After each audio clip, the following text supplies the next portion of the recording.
Today's topic, how to balance emotions to overcome anxiety. We have Sara, who is working with emotional blockages and doing nice healing sessions and is very experienced in emotions. I experienced myself personally, so I can confirm that she's really good.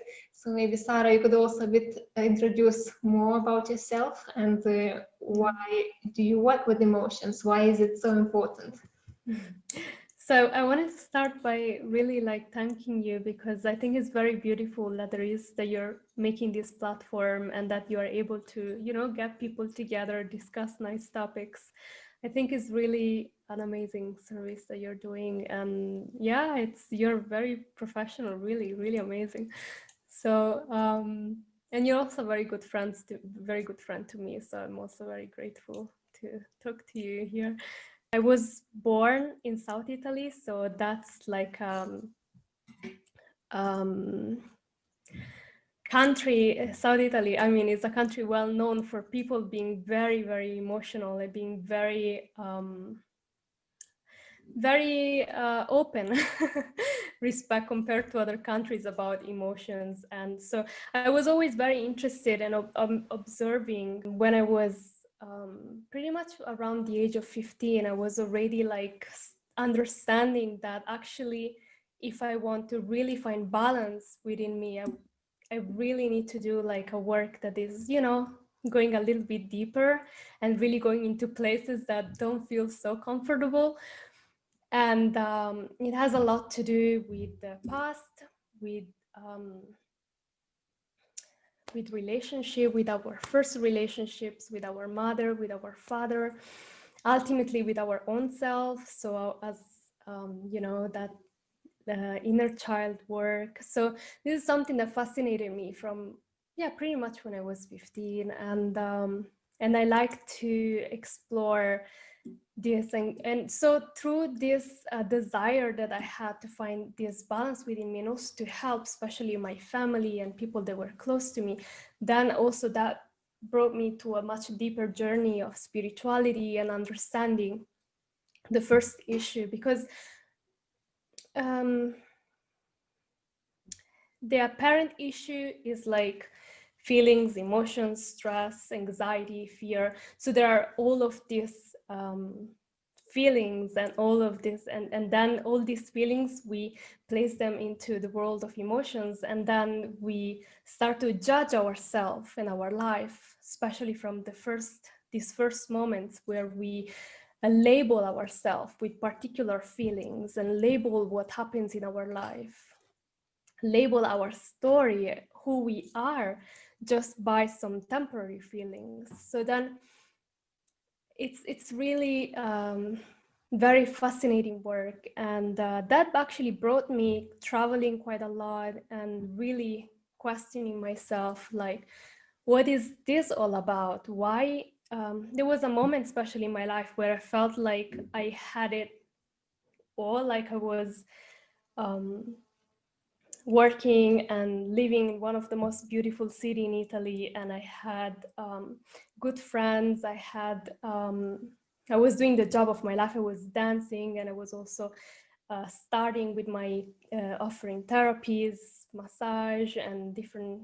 I was studying into healing, and I was kind of feeling like, okay, I'm getting into who I want to be in this, life. But then I was like, is really is this really who I am? That's it, right? Is just about getting myself together, and is that it? So then that started the journey within, where I was like, okay, to understand that the core of balancing our emotions is by understanding our identity. And so there are different layers and ways how we can go deep into finding our identities. So we can go really, really deep in uncovering all these identities of ourselves and who we think we are and who we think others think we are. And it's an incredible journey. So yeah, that took me quite a long way.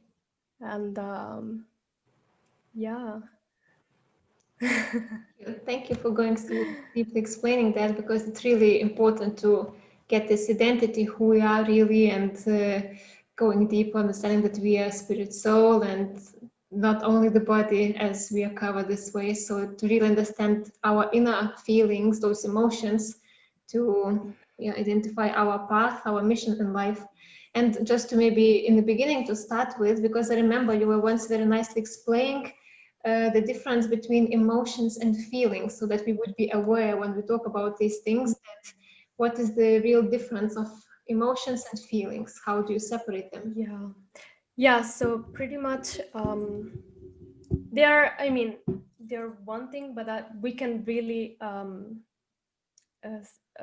identify them more specifically. So we have feelings, generally feelings connected with our own self, and feelings usually are more connected to the present moment.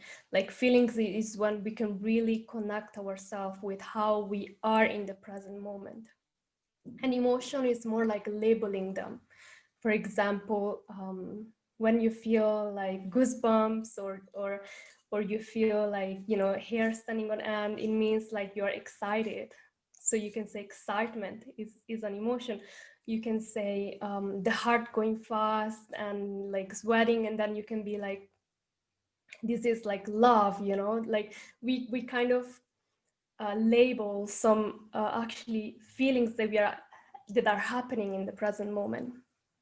And it is the beauty of it, because by understanding, you know, specific things that are happening in the body, then we can say, I'm feeling in this way because actually it's like love, or because it's joy or happiness, or, you know, all kinds of, and then it goes more into the mind, because we are trying to understand them. So we give like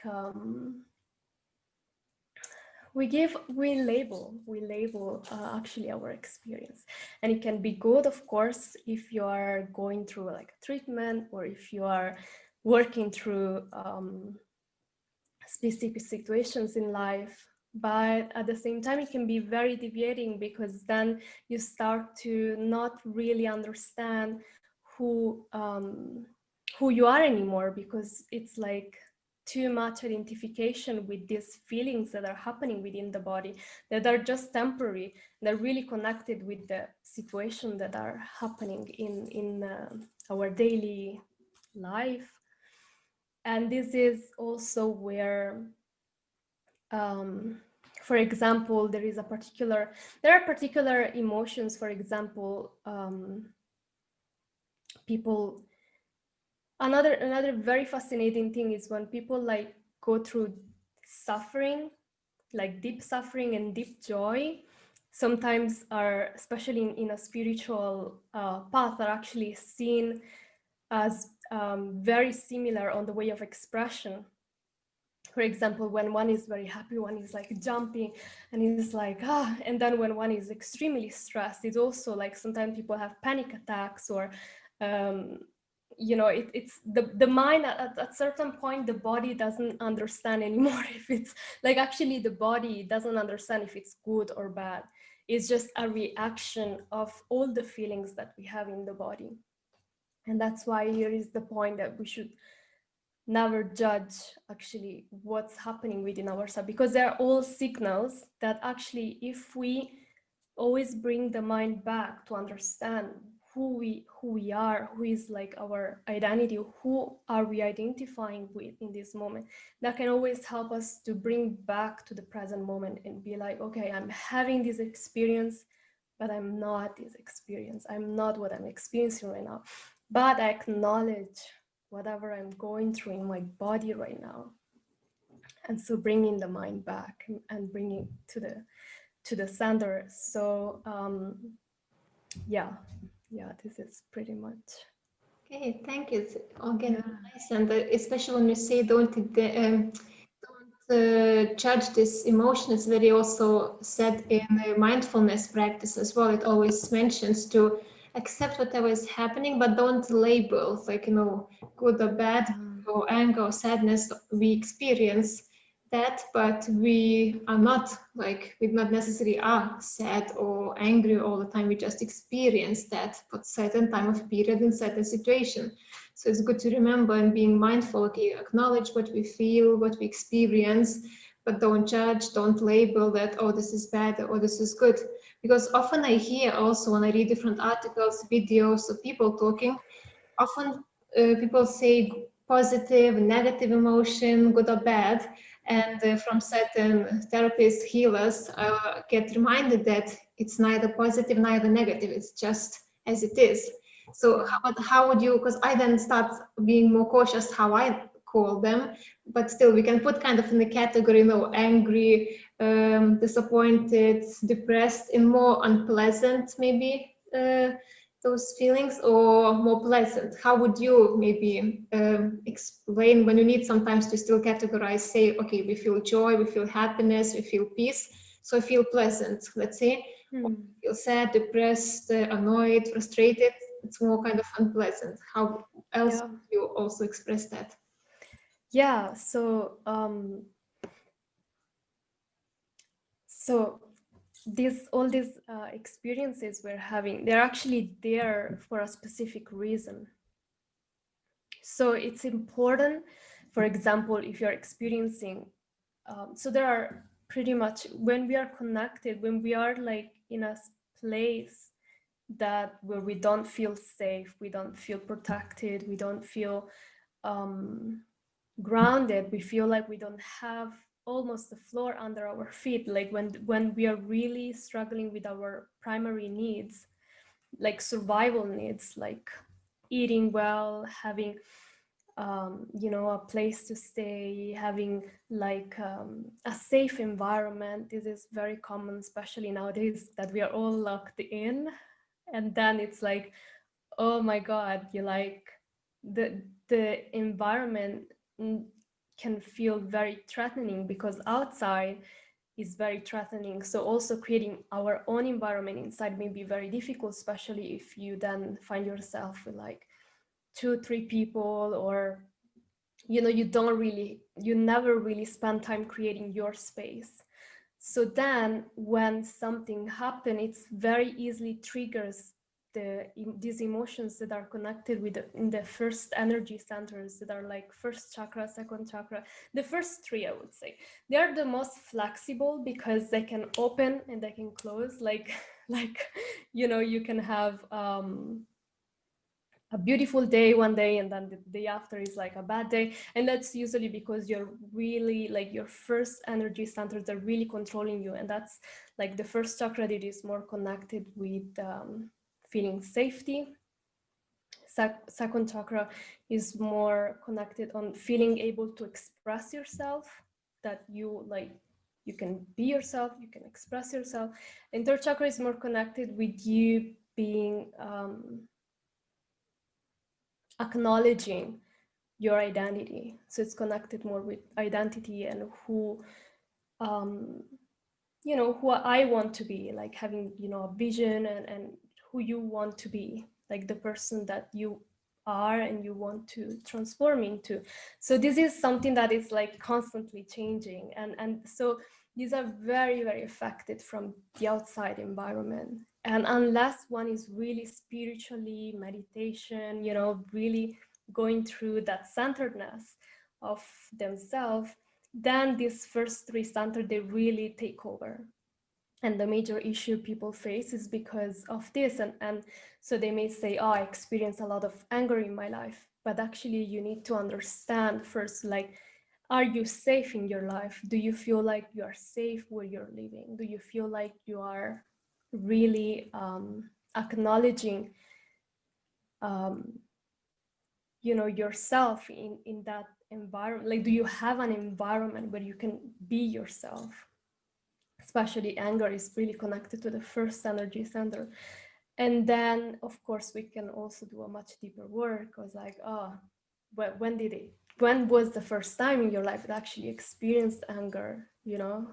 And that's always the first question. When was the first time you experienced? And that's when you are like in a session, You can also do it yourself, but usually it's always good to have a person next to you that is supporting you, especially when you have emotions that are like happening consistently, and they are also overwhelming, maybe sometimes taking over like your relationships, taking over the relationship with yourself, and yeah, that can be very, very damaging.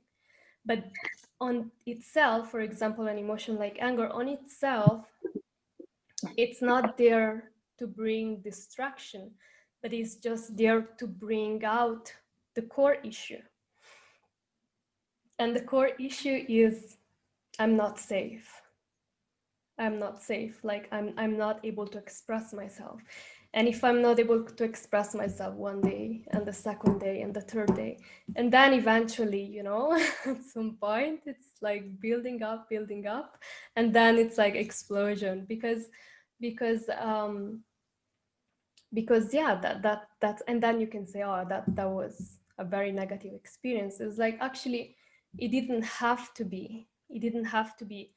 If you're within your body, like if we are within your body and you practice some mindfulness, you're able to see that anger is really fire. So it goes through the hands, through the feet, and then there is a lot of energy. There is a lot of energy in the body, and actually that is your body telling you like, run.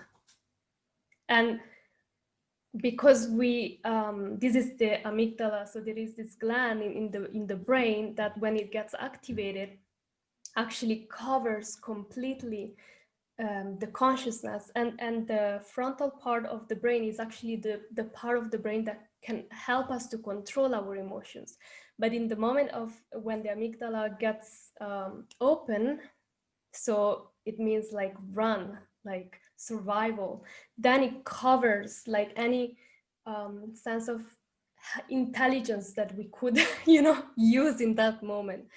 And usually in this particular moment, it's better like to do actually something like that, to like go out for a run. Like don't get into speaking, or don't get involved into a relationship in that moment, but just really get the energy out. So that's how it can help, you know, to recognize the emotion, but actually the feeling that we are experiencing that moment, and then get it out. So there are different exercises, there are different things that you can do to actually keep in that constant of releasing all this tension, all this energy. And then of course, once it's more peaceful, you can say, okay, what did it trigger within me? Like, which experience happened in my life that triggered that part of me, that all of this came up, and where is all of this coming from? So it's a very beautiful work that you can do within yourself, not judging yourself, not judging the experience. This is something that again can limit our healing, because we get immediately, oh, I'm such a bad person, you know, I am such a violent person, maybe I am like such a maybe the opposite. It could be like going the opposite, for example, of this, of like acting on this emotion, is the victim mode, where you're like, you feel all of this, but then you go into the opposite side of the coin. Instead of reacting to it, instead of feeling all of it, then you're like, oh, poor me, I'm feeling so bad. And so it's quite interesting to see how far a little experience can bring us over exceeding energetically, or overly like bring us down, and so bring us into depression and bring us into miserable state. And then we can again, you know, it's the outcome of the emotion. So the emotion on itself, it's just a chemical, you know, a reaction that is happening because of a particular experience we are having. But then how far we go with it, that's when we judge the experience. So then we say, oh, anger is bad because that's where it leads me, not because itself the release of emotion is bad. Actually, that's very helpful. So yeah, this is Yeah, I really love the way that, especially when you mentioned the beginning about anger, because I noticed anger is very common Mm. emotion that we have in many. And anger is Yeah, not just hitting the doors and things around you, not physically, but anger in words when we argue, when we shout at someone. So the verbal anger in speech, in thoughts and yeah, feelings, we anger on many people, and that resonates a little bit in the environment as well. Even though we hide the anger, people can sense it around. And I just did recently a class about also anger, and yeah, I found so many good points that, and you mentioned as well the points that, especially I found in Bhagavad Gita also, it says that when we angry, then our mind is basically lost. Our memory is lost. We don't remember anything good about the situation, anything good about the person. We just feel anger, whatever the person did wrong, and we forgot all the good things or he ever or she ever did. So we just, in this little frame of being focused just on anger, not focusing on anything good around anymore, and we like in this cycle of being angry, hating, being annoyed, and that basically destroys us from within. Because also there's another quote nicely says that anger is not poisoning the other person but poisons us somehow. yeah, That expression that it's like that. The other person might not even feel agitated, but we will be the most, and that really can kind of kill us slowly from within. We can just keep boiling and feeling this going, yeah, as a heat everywhere in the body, and feel this like burning feeling and so on. So it's, yeah, very nice that you brought it, and it's nice this compassion and to others and to ourselves, that just to be compassionate to everyone in general, and compassionate towards ourselves, that whatever we feel, that okay, we can feel it and let it go, just, yeah, just to release it, mm, not judging this. Because you also good to mention that this, either extreme case when we become dominant, controlling, powerful, suppressing everyone around because we feel like I don't care if I do mistakes, if I don't mm, control my anger, I don't care. Or we become like a victim that, oh, I'm depressed, I'm not confident, I have such a bad qualities, and you become depressed because you kind of suppress yourself. So exactly those two extremes that either hurts others in some way, or we hurt ourselves being as a victim position. So then how would you, from the practical point, what techniques would you suggest for people to do on their own as well? Because you mentioned as someone to have together, like as a therapist, as a healer. I know, yeah, now there are healers who work with emotions, or therapists, and it's very powerful. And I witnessed them with you and with some other healers, therapists, how it really can heal you from within. Because before I did not understand about those blockages, but once I started doing the treatments on myself, then I realized how many blockages we have since the childhood, and that all keeps us, blocking, like with parents, with peers, with teachers. When we get hurt, simply because we're children, this inner child is very vulnerable. We get hurt, and then we suffer during the lifetime till now, maybe because we have those blockages. And once you take them, you release them, then you can release that pain and this difficulty. But yeah, if you don't have a healer or teacher or therapist at the present moment, let's say, how in more simple, safe ways, how the person also could do on her his own. yeah. So, yeah, it's very nice what you said. Yes, the quote I think was like, you drink yourself poison and you expect the other person to die. Yeah, yeah. That's what we do when we indulge like into that identification with the experience. So, and that's exactly the point I want to make. Like, so of course, during when we experience a particular emotion, it's like we want to first get over all that energy, so just really physically release it. So I always advise people to just really do physical exercise, yoga, and of course mindfulness meditation. That's always like a key, especially mindfulness, because you really get within yourself. And then it also helps you like to stop faking it, you know. So many people, they're like, you know, they're like, how are you? I'm really good, you know, everything is well. And then it's like, yeah, but you can feel like there is so much going on, like the person is not really being, you know, it takes some time also for people to open up. But that's why it's good to have a person to work with, because with ourselves, usually we cheat a lot ourselves. We're not really like fully honest with how we feel. And also because we want to appear good. We want to that others see us, that we are good. And it's not easy to be in that vulnerable space, especially with others. So I would recommend within yourself. My favorite practice is mirror work, where you are able to look at yourself in the eyes in the mirror and just feel like watching it, like catching up with a good friend, you know, just really catch up with you. Like just ask yourself questions that a friend would ask you, like, how are you? How have you been? You know, just really have an honest conversation. That usually it's very difficult for many people to do, because we're like trying to run away from ourselves, and we don't really like ourselves. We don't really love ourselves, and life is not that easy, and we all know that. But we always have the ideas that maybe others are better than us, or maybe some other people life it's better. But actually all this self-judgment, it really goes away in the moment that we are facing ourselves. And I mean it, I really mean it literally, like to really face yourself in the mirror and give yourself some love. Give yourself as if you would meet really a good friend, and just listen what is actually going through in your own heart.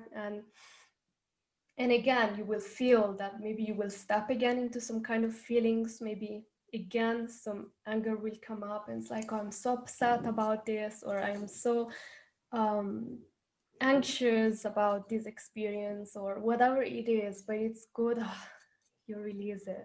It's good, like, you do a good breath. You just ground yourself there in that moment and just release it. And then you're also able, when you connect with other people, you're just more able to just be there for them. And many times we are, I mean, I notice in my own life that I was never really there for people.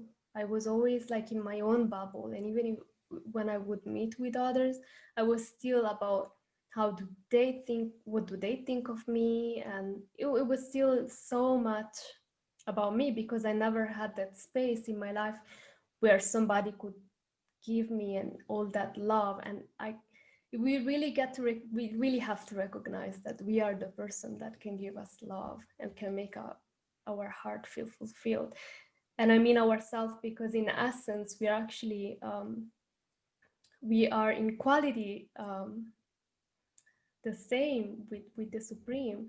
So in quality, in quality means in the level of love that we can give ourselves, the level of compassion, the level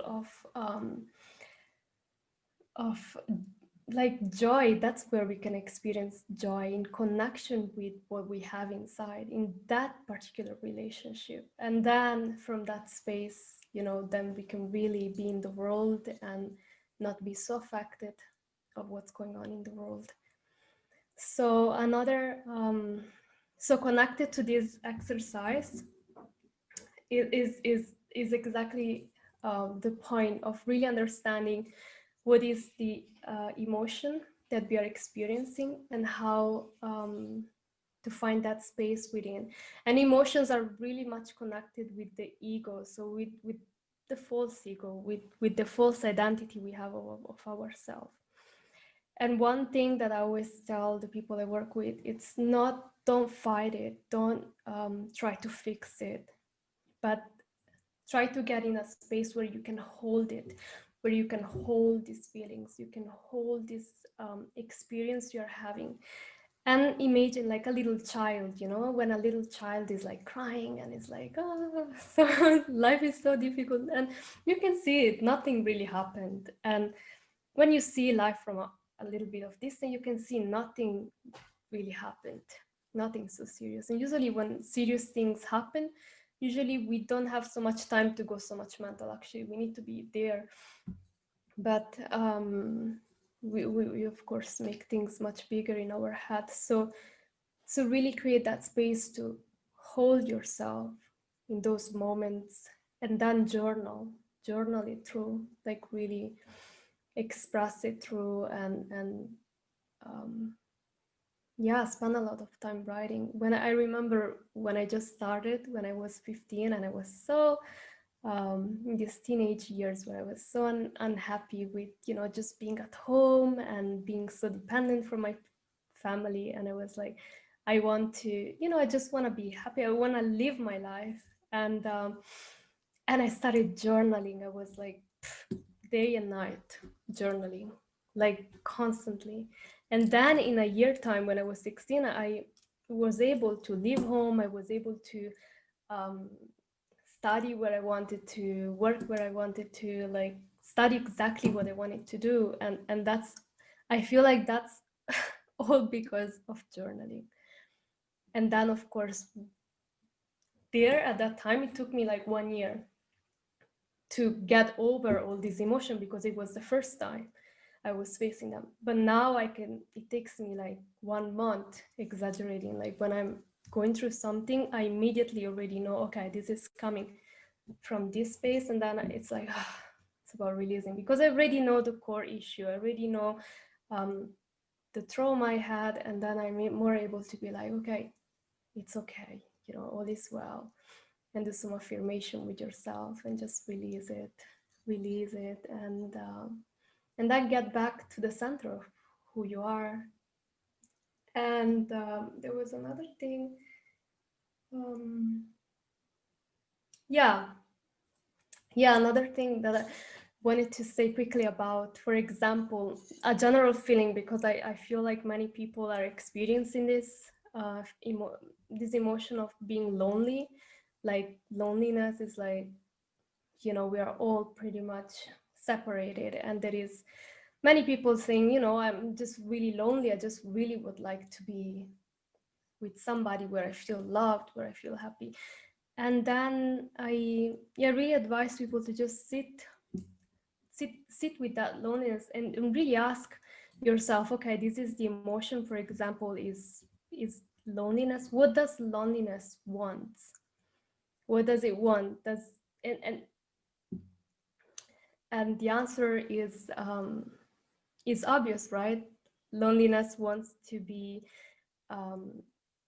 with a companion, friendship, like somebody, like a presence of a person.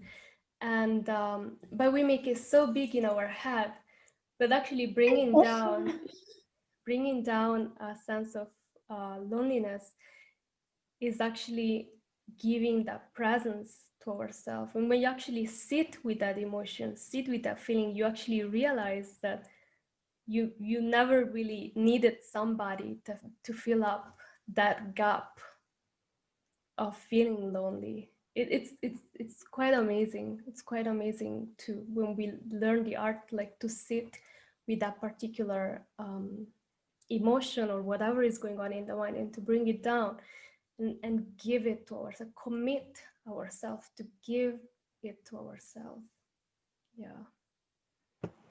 Yeah, I really love these points, and especially when you mentioned the journaling, it really helps. I also do myself. Maybe I don't do so deeply in details, but I always also write directly, because even to divine, then to talking, expressing how is my life, what is going on. So then not daily necessarily, I mean daily little things, but once some bigger things happen, then expressing. So it really helps to, unless you have someone to talk to that moment, it's even better if you learn how to trust and be supported. If you don't, or if you just want to keep for yourself privately in general, then it's really nice to express, because it says when we keep within everything, just keep boiling, and the full glass appears like just getting over. Whereas when we share to someone, or if we don't, then when we write down, we express it, then we kind of empty out that glass a little bit, and we feel more like, we can breathe again, like it's kind of lighter. So it helps. And this loneliness, especially also, it is that many people nowadays are really struggling with loneliness, even they have many people around physically, like parents, siblings, maybe partners, maybe even children and any other members of family, but they don't have this deep loving relationship maybe to be confident, express the feelings, be open, and eventually within you are still lonely. I felt for some period of my life like it was in the past that I had all my beloved people around me, but I felt like the loneliest person on the planet. It felt like no one is there really who can understand me. It feels like I live my life and I have certain path, but no one understands even when I express it. And I feel, even though I have those loving people who I really love and care, but I cannot just express that because I don't feel this connection. I don't feel that they will understand me. So that's why it's really painful to be around the loving people and feel this barrier that you cannot really be understood. So it's really nice to try in some way to connect with them. So to trust and to not expect from them certain things, just to share about your life, but don't expect them to, always to understand everything, because they are just again on different path and they may not understand. So it's nothing bad about them. They just simply cannot maybe understand. They have different realizations maybe. So don't judge those people basically that they don't understand us. And so don't blame others that we feel lonely, but just try to make efforts to connect with them from our own perspective as well.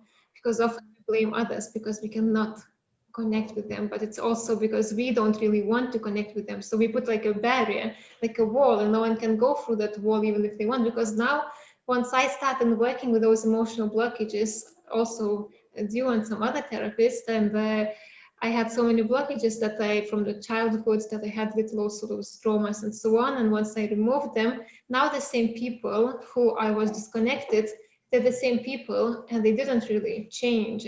I mean, they did change the behavior, but nothing happened really because I was changing, and now I have totally different relationship with them. Now I feel not alone anymore. It feels like now we're loving and connected.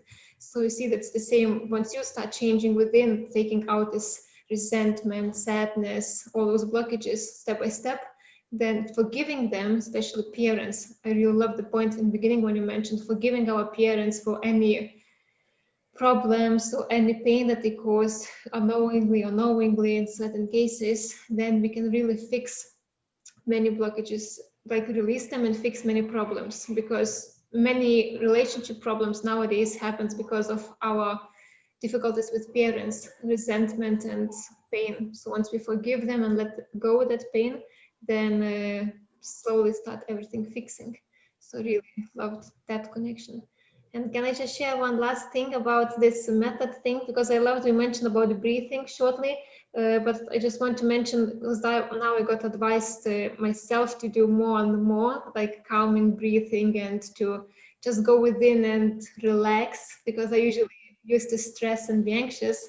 And once I start doing the breathing more peacefully and mindfully, then it became more also aligned, like my mind, body, and so it feels more like calm and peaceful. So when you breathe more from your belly, more in a peaceful way, just breathing deeply from your belly rather than from your chest, because often we breathe from the chest and it's very shallow, very not relaxing us. It's more like stressful breathing.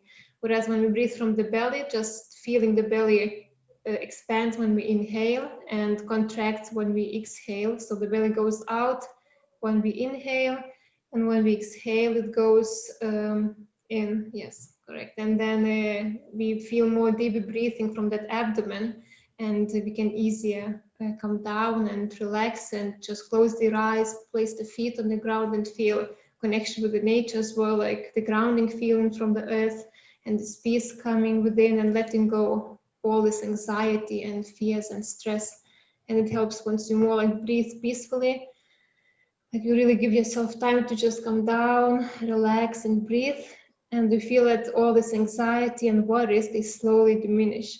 So it's for me, I felt very profound exercise to do daily, especially when I get more rushing to do something, to really ground and connect. Can I add one little thing on this? Yes. Yeah, There is also another thing that it's very important in the breathing is actually to be more conscious of inhaling, because many times and then be like 10 seconds exhaling. It's like, but actually we especially at the start, we really want to bring much more awareness in inhaling and keep it as long as possible, because we are not so used to give to ourselves. We are not so trained into nurturing ourselves, and also with the breathing. So putting emphasis into giving ourselves. So really, like you said, through the belly, but then like bring it fully, like all the way to the head, like fill yourself with breath and then release. But think much more on inhaling rather than exhaling, because we also want to allow ourselves to have that mindset of nourishing ourselves before giving out. So it's very important. Yeah, it's a great emphasis, because it's true that Yeah. we don't used to, take and get in that way. But yeah, with the breathing, I also notice it's advised to, in general, some breathing exercises, they tell to exhale twice longer. But I also feel when I inhale, when I'm more stressed and anxious, I feel it. I inhale sometimes even from the mouth just to get enough this air so it goes all the way deeply, so I could feel this calmness and relaxation. And especially when we want to inhale and take in, so imagine and visualize in the mind that we inhale this peace, calmness, this love, compassion, all those positive qualities, those they are pleasant feelings that you would like to attain. So you visualize as well, and that you kind of feel it. So you try to, with the breathing, you try to also connect with the feeling as well, that you're now peaceful. So you inhale this peace, you inhale this calmness, and then when you exhale, you feel that you exhale this anxiety, stress, and you kind of in your mind also try to work and in the feelings, connecting with those certain feelings on inhalation, something pleasant, and exhalation, something what you want to let go, to release, that you don't need anymore. So it's Nice. strong technique with the breathing to really relax and come down from anxiety. Yeah, and to be here, Yeah. to be present. Yeah. And ask, the time is running so fast when you talk. I cannot never know this. Like time seems like this flying. So I always forget to ask people the questions. But just before they start asking, because some people start leaving at 7 o'clock, I just want to make sure that you also tell where people can find more about you when they want to contact you or learn more about certain things, so that you could introduce them. Yeah. I'm still exploring online. I was working mainly like on the ground, but recently, yeah, I'm posting more on my Facebook account and on Instagram, and it's in the process. But stay tuned. You can just visit the page, and I am, yeah, trying to make it much more available online, so more people can benefit from this knowledge and techniques. And yeah. So yeah. Okay, thank you. I will post now here that people also can see. Yes, Sara, thank you very much for all your nice experience and knowledge. It's quite short time, but we shared quite some things, and I hope we'll do again some session, because you always have many things to tell about this. So I would love to do more. And for now, yeah, thank you very much. It was very nice. Thank you so much. It was very beautiful to talk to you. I'm very happy that you're doing this, and next one is also gonna be very interesting. And yeah, it's very uplifting to talk to you. So thank you so much for organizing these things.